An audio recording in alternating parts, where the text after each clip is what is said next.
No, not even close. No, absolutely.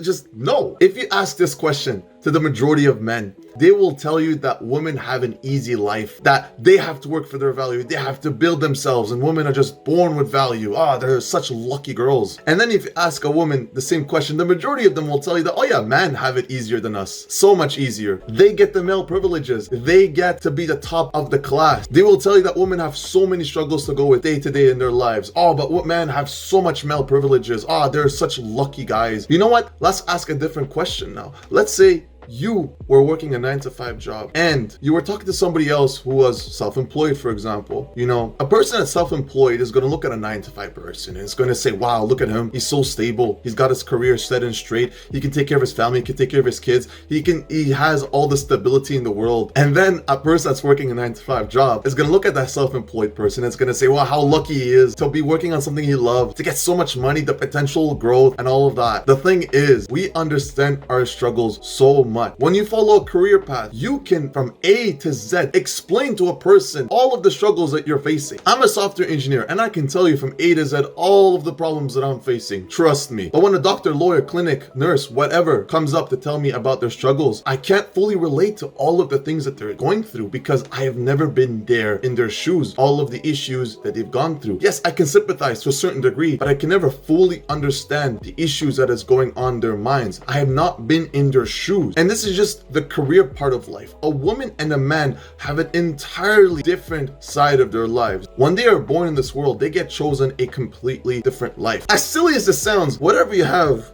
down there will actually completely change the trajectory of your entire life. I know it's silly, but it's the truth. That's why you see a lot of people changing genders. You know, trans women, trans men, they don't want to face the struggles that a man or a woman has to face. They feel more comfortable taking the roles that other gender are pursuing. This is one of the bigger reasons why a lot of people change genders, because really it is quite impactful. If you're a girl, you have a lot of feminine roles to achieve, and if you're a man, it goes the same way as well. You have a lot of masculine roles to achieve as well. Now, this is more on the point of view of society, right? But of course, biologically speaking, we all have our differences as well, right? So in culmination of everything, girls and guys live honestly almost entirely different lives. But here's the interesting part. The ultimate goal for both genders is usually very, very similar. Both of them want a very stable and successful life. They want to have money, they want to have love, intimacy, romance, sex. They want to have that. Every single person in this world wants that. They want to feel attention, validated. Everybody wants that. You probably want that as well. But the issue though is that the majority of people, they see the other gender like an enemy. For the majority of people, you want to be entangled with somebody that is of the other gender. If you're a man, you want to be with a girl, you want to marry a girl, you want to give her everything, you want to give her the absolute best love you possibly can. And the same goes for the majority of women as well. But my question now is, why do we see each other as the enemy? Why would you go out and say all this? Why would you use names? As a man, you should be ashamed of calling girls whores, bitches. You barely even know them, you barely know their story, you barely know what's going on in their lives, and yet you're just already throwing extremely terrible terms at them. Why call this man creep, dick, pig when you barely know much about him? Stop saying that the majority of the guys are pigs. Stop saying the majority of girls are whores. It's not healthy to have this mindset, this negative mindset that leads you nowhere. At the end of the day, you behind the screen, you want to be united with somebody that is of high quality. And as much value as you bring to yourself, you have to understand what is going on in the mind of the other. Because I will tell you this right now, girls and guys have completely different struggles that they're facing. A guy can walk outside at night freely. It could be 10 p.m. It could be 1 a.m., 2 a.m., 3 a.m. It doesn't even matter. He'll feel somewhat safe. You know, maybe he'll be a little bit, on edge, maybe because, okay, there's people around, maybe someone can get to me. But really, in the grand scheme of things, he's gonna feel decently fine. A woman though?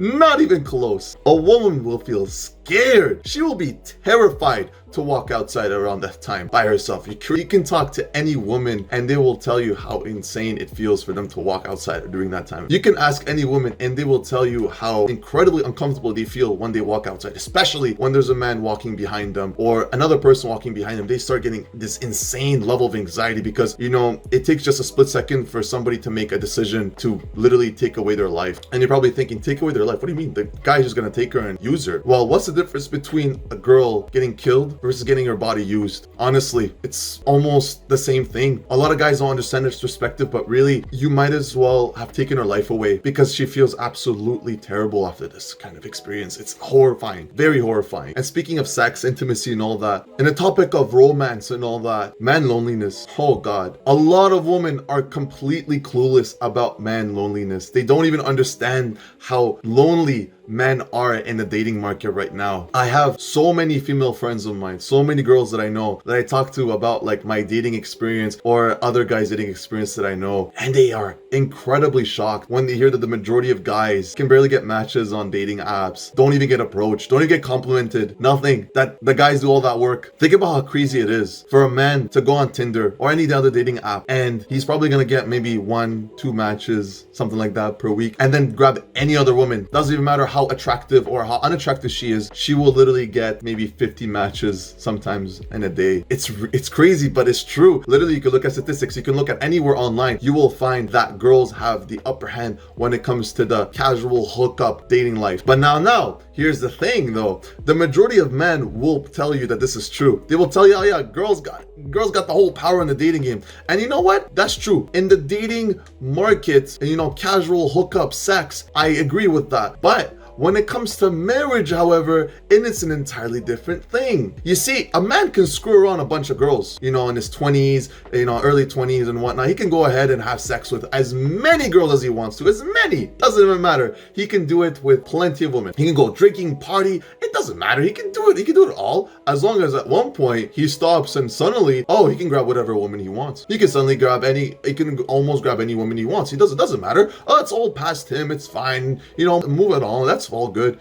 But then a woman, God, a woman, ooh, as soon as she breaks her virginity the wrong way, not through marriage or not through a meaningful relationship, there's so many guys that's gonna turn her off. That's not gonna be even allowing her. They won't even take a chance to get to know her because of that one mistake that she has done. Look at the double standard over there. Think about how ridiculous it is for a guy to do this for as many times as he wants. This is an incredibly dumb double standard. As a man, if you're looking for a woman that does not do these sort of things, don't do it yourself. You fool, bro. You stupid? Like, don't do this kind of crap. If you're looking for a non-promiscuous woman, don't be promiscuous yourself. It's as simple as that. Don't demand a woman that has never had sex while you just had it in plenty of times. That's just that's an asshole move right there, dude. But unfortunately, that's the reality of things. And, the majority of women will unfortunately have this double standard against them. And so whenever the time comes to marriage, settling down, and that's the thing, whenever a woman wants to settle down, actually be with a beautiful, wonderful man, she cannot go on ahead and do all these kinds of things because she's scared. She's scared for her life, even though she wants to express these desires, she wants to talk about it, she wants to express in some form of way. She cannot. She feels restrained to herself, especially with other reasons, societal pressure and all that. But there's a lot of reasons why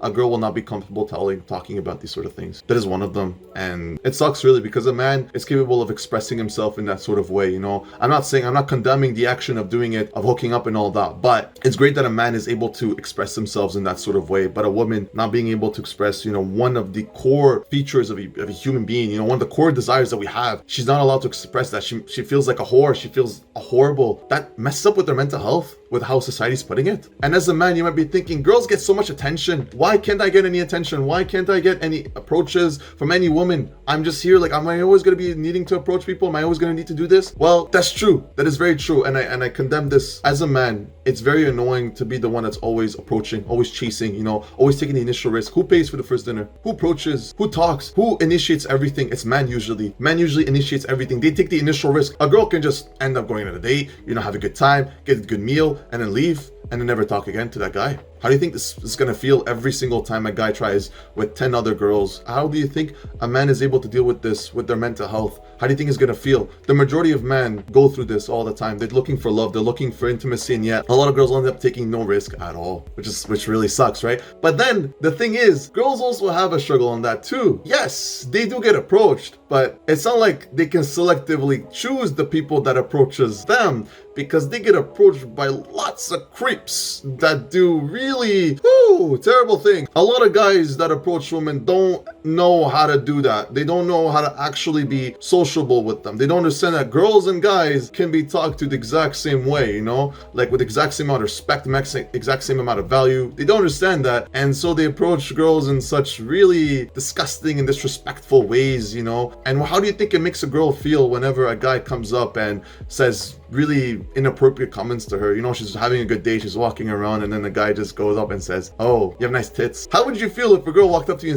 and she said, "Nice cock, man"? You'd feel terrible. You'd feel disgusted. Like, what the hell? Like, eyes up here, man. Like, well, the same goes for the other girls, but they get thrown with these sort of men all the time through their DMs. Ask any girl to look at their DMs, and you'll just find a bunch of dicks, a bunch of comments, a bunch of hate, a bunch of just disgusting people just trying to get inside those girls' pants. This is horrible. Like, they're just trying to live. They're just trying to, you know, pursue their careers, pursue their goals, and, you know, and then you just see a bunch of guys just objectifying them sexually. How would you feel as a man to always feel like you're always on edge, that, you know, a person could use you, a person can, you know, disregard you in a sexual way? How would you feel about that? That is the struggle that a woman has to go through all the time. And a lot of guys don't actually understand how crazy it is for a woman to go through things like that. A lot of guys just think, oh, she shows her tits out, that's it, she makes money, she's successful, and then she can screw a bunch of guys. That's not how it works. Sorry, that's not how it works. Now, speaking of looks, guys got a huge disadvantage on that end. Now, the thing is that a woman is able to cover up, you know, it's socially acceptable for her to wear makeup,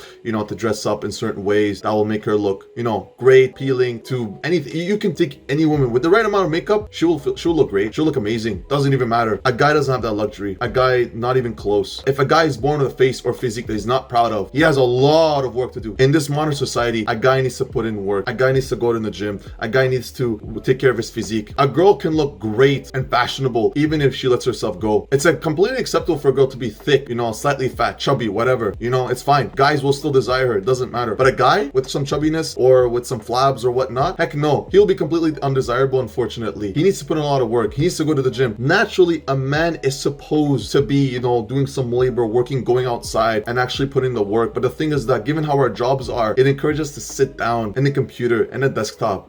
And the problem with that is you end up having a bunch of men that end up looking not that great in the grand scheme of things. So ultimately, a guy can't use makeup. A guy cannot just wake up the next day and look beautiful. He needs to really put in the hard effing work. And yeah, of course, girls have to put in some work too, for sure. But makeup really allows girls to cheat their way through their looks. They can look beautiful for somebody instantly if they could within an hour. A guy needs to put in years of work for them to look great. Do you know how amazing it would be if we could just like snap our fingers and we just look great naturally like this? There you go, we have a good physique. Oh, I just did 2 push-ups and I'm good now. That would be amazing. But unfortunately for us guys, we need to put in a lot of work for that kind of physique. I can honestly go on and on about the kind of struggles that girls and guys are going through. I have lots of female friends and lots of male friends, and we talk a lot about our struggles, and I can sort of sympathize a lot with the side of the woman. I respect women a lot for the struggles they go through. Even as a man, I can sympathize a lot with the struggles they go through, because really, they're not having it easy. Not even easier than us. We have our struggles, they have their struggles, but really in the grand scheme of things, we are just going through different challenges and difficulties. In the end, it's important to understand the problems that the other gender is going through. That's the key here. You will never fully understand everything they're going through. Will you understand period pain? No.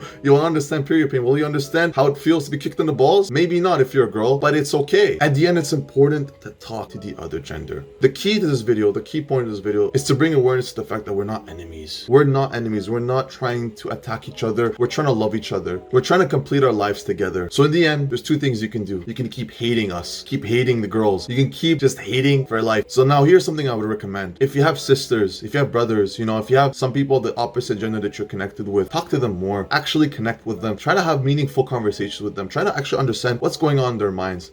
You know, it's important for us to actually keep discussing our issues. You know, of course, like, don't get extremely personal with people that you don't really care about or know too much about. But if you actually know the person, if you actually are connected with the person, then actually share some struggles with them. Try to make them feel understood as well. Every single person wants to feel validated, wants to feel heard. Trust me, there's a plethora of people who are ready to explain what's going on in their minds. Everybody wants to be heard. You want to be heard. Go on ahead. Like, explain what's going on. As a man, as a woman, go on ahead. Bring awareness to them. Bring awareness to people what's going on in your life. In the end, our ultimate goal is to unite together as a team. Men and women go through different struggles in life, and that's the key here. When they go through different struggles, that means that they can bring different things into the table. They learn differences, they learn different things in their lives, and when they combine together, they make each other stronger. Isn't that kind of beautiful? See, that's the beauty of the relationship. It's not just, oh, yin and yang in terms of like the sexual desire. It's also yin and yang in terms of the struggles, the difficulties, that they go through. Even when they are married, even when they are united together, they still go through different struggles, through different challenges. And yeah, it's just so beautiful to see that and they unite together to bring peace and tranquility. Anyway, I hope this video changed your perspectives a bit. Be open, try to learn from others. It's really important for you to do this. Even as a guy to a guy, a girl to a girl, understand everybody. It's really important for you to understand yourself and everybody else in your life, in order to create beautiful and symbiotic relationships. So yeah, that is it, everybody. Take good care of yourself. And remember, you got this.